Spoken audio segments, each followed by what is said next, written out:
দুঃখের পরে আছে সুখ, প্রাণটা আবার উদ্বেলিত হয়ে ওঠে। তাই তো আসলে তো দুঃখের পরে সুখ। এজন্য কষ্ট যখন পাবেন, অসুস্থ যখন হবেন, ওইখানেও আনন্দ করবেন, কারণ সামনে আরাম আসতেছে। সুবহানাল্লাহ পড়েন।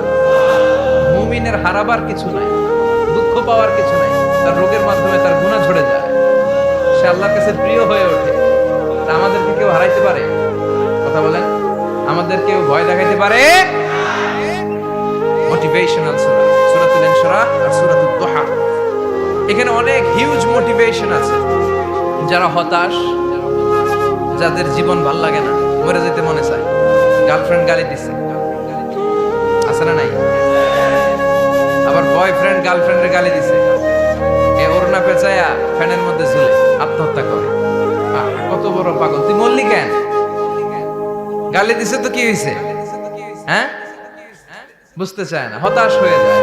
আর বয়স কম তো, ইচড়ে পাকা, অল্পতে কাবু হয়ে যায়। এই সূরাগুলো পড়ে না, এখানে আশার বাণী আছে।